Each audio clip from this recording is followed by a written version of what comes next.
Amigos de Voces al Aire, hoy les voy a presentar una novela que se llama Ojo por Ojo y le voy a leer una de las recomendaciones que hace Carlos Alarraqui. Dice: cualquier semejanza con la realidad es mera coincidencia. Sin embargo, ojo por ojo, es decir, esta novela, la semejanza es real. El lector descubrirá que esta novela dejó de ser ficción desde la página número 3. El autor, Francisco Samper. Francisco, gracias por platicar con nosotros. No, gracias a ti, gracias a tu audiencia por esta oportunidad de estar aquí. Francisco, revisando la información que me pasan, pues tú eres de profesión publicista, tenías como otro giro en tu vida cotidiana, pero algo te lleva a escribir esto que es una novela, Ojo por Ojo. Cuéntanos qué te lleva a escribir Ojo por Ojo. Claro, bueno, primero, mi inquietud profesional desde siempre, la parte de la publicidad, aunque es considerada una técnica, tiene mucho creatividad, ¿no? Entonces, pues un objetivo propio que tenía desde hace un tiempo es algún día escribir una novela, ¿no? Efectivamente, la coyuntura histórica que estamos viviendo en México y un hecho personal de agravio a mi familia me hace tomar la decisión hace 3, 4 años de escribir una novela que tuviese, además de una narrativa ágil, moderna, actual, sin mucha,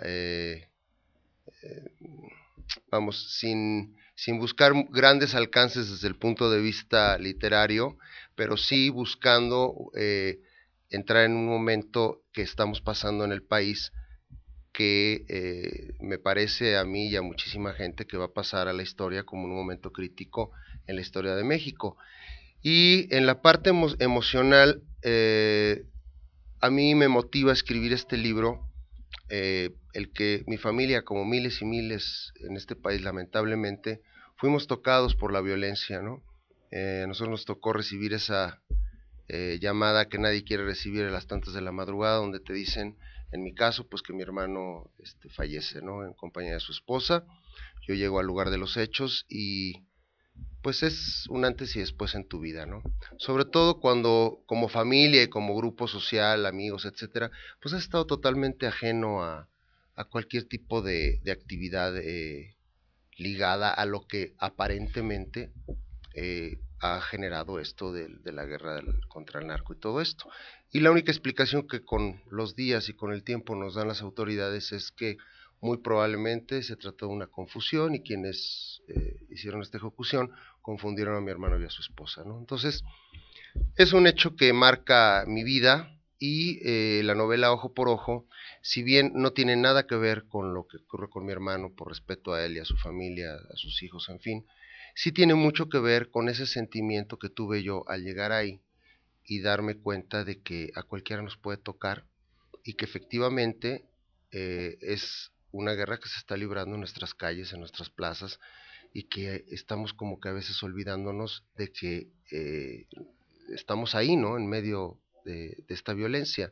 Y sobre todo la sensación de impotencia, de falta de protección, de una inseguridad personal que te genera el que te peguen de una forma así. Entonces, una vez pasado el trago de la tramitología y todo esto que es fatal además en México, eh, o al menos cuando esto ocurre, que fue hace 5 años, empiezan a llegar a mi cabeza imágenes así como flashes de cómo fueron esos días. Y cuando me siento a escribir, lo que traté fue de impregnar esa emotividad, esa sensación de desprotección, a través de una historia que desde el punto de vista ya, ahora sí, del producto como tal, de escritor, es mi primera novela, yo buscaba que cumpliera algunos requisitos, ¿no? Primero, que fuera creíble, coherente, que tuviera un atractivo para el momento histórico en que iba o planeaba que saliese, y que cualquier persona que la leyera sin importar el nivel social, la actividad a la que se dedicara, se sintiera identificado con alguno de los personajes y se sintiera enganchado por la historia, ¿no? Francisco, hablas de los personajes. ¿Cómo construyes estos personajes? Esa sería la primera pregunta. La segunda pregunta: es un libro catártico. Sí. Lograste sacar ahí, pues quizá hasta esta parte de impotencia que uno siente cuando es tocado por esto, pero también una fuerte carga de crítica. Así es. Sí, bueno, cuando me pongo a escribir la historia, yo no tomé cursos de literatura ni nada. Lo que utilicé fue mi experiencia como publicista y yo sabía que quería transmitir un mensaje. Sabía a dónde quería llegar y lo primero que hice fue diseñar el punto de partida, ¿no? Entonces, hablando de los personajes, cada uno de estos personajes van construyendo un eslabón para que la historia llegue a buen término al objetivo final, ¿no? O sea, el desenlace. En esta construcción de personajes, a lo largo de que fui escribiendo la historia, hubo personajes que fueron naciendo por necesidad misma de la historia para llenar ese eslabón, para unir los diferentes sucesos que van ocurriendo. Y hablando un poquito ya de por qué la historia, para contestar tu segunda pregunta, yo ubico desde el punto de vista del enfoque de cómo voy a entrarle al tema de la inseguridad, a uno de los grupos agraviados, que sin duda han sido de todos los niveles sociales y demás, pero lo tomo como punto de partida, que son los grandes empresarios, probablemente influenciado por esa ola de secuestros y asesinatos que se dieron hace 3, 4 años, con el surgimiento de figuras como Alejandro Martí, Nelson Vargas, etcétera, ¿no? Entonces, evidentemente son ficciones, pero con claras pinceladas de hechos reales, ¿no? Y a mí se me ocurre que este grupo de empresarios, ante el vacío del Estado, que no puede cumplir con la primera encomienda que un gobierno debe tener, que es brindar seguridad, deciden actuar por su cuenta. Esto es algo que hemos visto en todos los sectores sociales, desde pequeñas poblaciones rurales hasta colonias en las grandes urbes, veamos Ciudad Juárez, Tijuana en su momento, Reynosa, en fin. Y estos señores, con altísimo poder económico, deciden armar un grupo paramilitar, dotarlo de alta tecnología y preparación, y actuar ahí donde el Estado no está cumpliendo, ¿no? Y con un desplante de estructura de inteligencia y demás, hacen lo que el gobierno no está cumpliendo. Agarran a estos grupos de sicarios y delincuentes y en un juicio sumario ilegal, pero mediatizado y de esa forma acreditado ante el público, los ejecutan. Es llevar al extremo lo que llamamos la ley del talión, ¿no? El ojo por ojo. Pero mi libro lo titulo Ojo por Ojo, la justicia que no queremos, porque esa no es la justicia que como sociedad queremos, ¿no? Y este grupo, que en principio actúa siguiendo los llamados de su conciencia de que hay que hacer justicia aunque sea en propia mano, se da cuenta una vez que se sumerge en lo que realmente está ocurriendo en el país, que no va a poder solo y que el gobierno, por las buenas o por las malas, tiene que actuar en paralelo con la ciudadanía. Entonces el mensaje final que yo logro a través de la historia es que efectivamente a lo mejor el gobierno tenía que actuar, no actuó de la mejor manera, o la estrategia que diseñó estaba planteada para otra cosa, o pensó que, lo menciono yo en mi novela, en un afán de acreditarse dentro del gobierno, voy a atacar ahí donde la sociedad más me lo está pidiendo, y no saben ni destapan una cloaca, que lo que libera es al monstruo de las 1000 cabezas, ¿no? Entonces, la historia se va desarrollando de esta manera, y a partir de estos hechos empiezan a surgir personajes. Están los medios de comunicación representados en un grupo de reporteros que se ven involucrados en este conflicto. Está un cártel ficticio, evidentemente, pero que está actuando por abajo del agua para manipular no solo los intereses comerciales del país, sino la misma legislación, y lograr que esto que ya viene como una ola inevitable, que es la legalización de las drogas, ellos lo aprovechen y mediante el uso de la corrupción y insertar a personajes a primer nivel en la política, que las condiciones en que va a quedar esta apertura de las drogas sean a su favor, ¿no? Y el final es un desenlace en donde le ponen un ultimátum al gobierno en turno, de que va a hacer lo que él quiere, o va a haber hay una gran amenaza de narcoatentado sobre la Ciudad de México. Entonces por ahí es donde Carlos Alarraqui me dice: tu novela es muy atractiva, hollywoodesca, Pero el mensaje final creo que es positivo, que sí se puede, ¿no? Y yo comencé la entrevista diciendo que cualquier semejanza con la realidad es mera coincidencia, haciendo referencia a lo que comentas de Carlos Alarraqui. ¿En qué momento se quebranta, se rompe esa delgada línea que estamos viviendo por lo pronto aquí en México entre la ficción y lo real? Claro. O a veces parece que estamos viviendo en una novela de realismo mágico, ¿no? Donde Sí. realmente esto que es ficción rebasa, o la realidad rebasa a la ficción. El mensaje que tú dejas es un mensaje positivo, ya me lo acabas de decir, un mensaje que hay esperanza para esto que nos está tocando vivir, y sobre todo, ¿cuál sería el mensaje fundamental que quieres que el lector se quede con él? Claro. Mira, como te decía, yo buscaba una novela reflexiva, una novela que nos hiciera, que al lector, además de entretenerlo, porque finalmente la literatura de ficción debe de cumplir con ese objetivo, ¿no? Pero además de eso, que transmitiera un mensaje de reflexión. Eh, para entender, para resolucionar un problema, lo primero que tienes que entender es que tienes el problema. Y las causas del problema te tienes que remitir a dónde se inicia. Y yo creo que como sociedad, más allá de los gobiernos en turno o quien haya sido, hemos cometido errores históricos que nos han llevado a esta coyuntura. México ha sido un país bendecido por muchas situaciones de la naturaleza, de la posición geográfica que ocupamos, en fin, pero nosotros como sociedad no hemos sabido aprovechar esas ventajas que se han hecho en otras latitudes. Desde el inicio de nuestra historia, recordemos que México, en esos 300 años que nuestras autoridades han querido como que queden un poquito en el olvido, era una potencia mundial.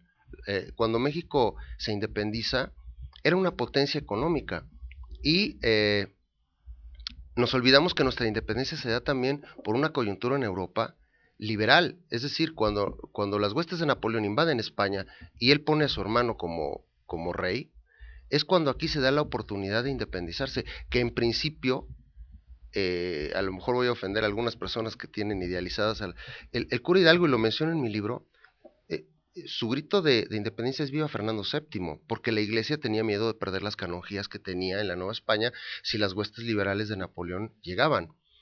Es con el tiempo, cuando se dan cuenta los señores del dinero en la Nueva España, que les conviene más liberarse del yugo de los españoles, cuando apoyan la independencia realmente, ¿no? O sea, desde el origen de nuestro país, todos los hechos importantes han tenido como trasfondo, como en muchas partes del mundo, intereses económicos, ¿no? Que han sido disfrazados con patriotismo y nacionalismo mal Un enfocado, falso ¿no? nacionalismo. Y la parte de la ilegalidad ha estado presente en nuestra sociedad desde el inicio, es decir, el camino fácil, en lugar de hacer las cosas como se deben hacer, buscar el camino de la mordida, de la corruptela, del cochupo, en fin. Entonces yo creo que eso nos ha llevado como sociedad a la necesidad de vernos en el espejo y decir qué somos y qué queremos ser.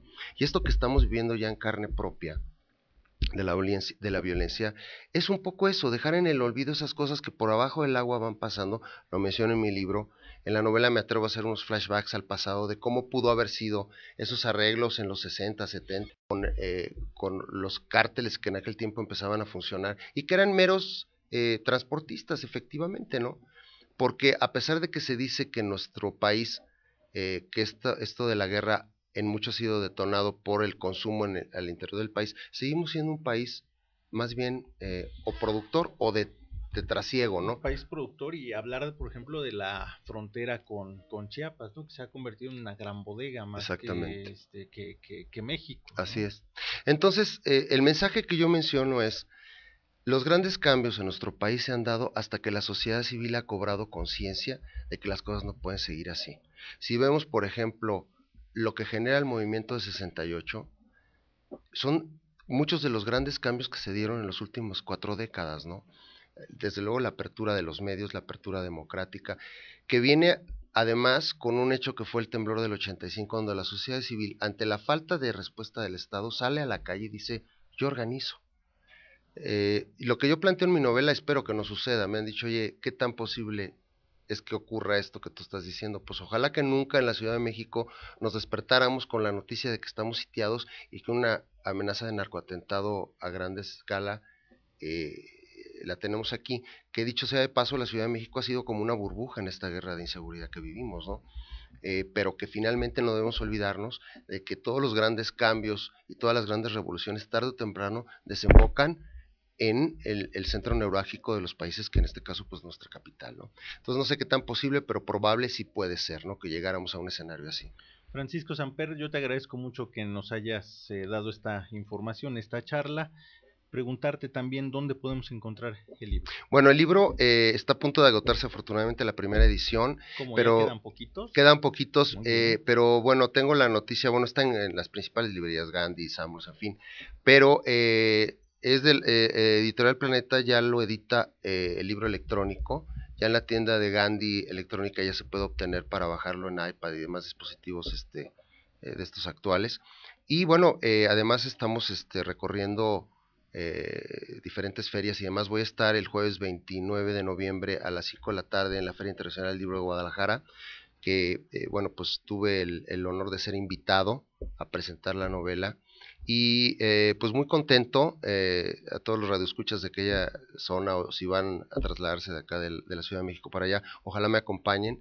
Y afortunadamente ha tenido una excelente respuesta Ojo por Ojo, que dicho sea de paso, los hechos en mi novela ocurren justo en este momento, entre las elecciones y la toma del poder. Así que pues es una novela para pasar un buen rato reflexivo y entretenerse, ¿no? Muy bien, pues muchísimas gracias, amigo Radio Escucha. Yo lo invito a que busque Ojo por Ojo, La justicia que no queremos, de Francisco Samper. Todo esto bajo el sello de Editorial Planeta. Muchísimas gracias. Muchas gracias a ti.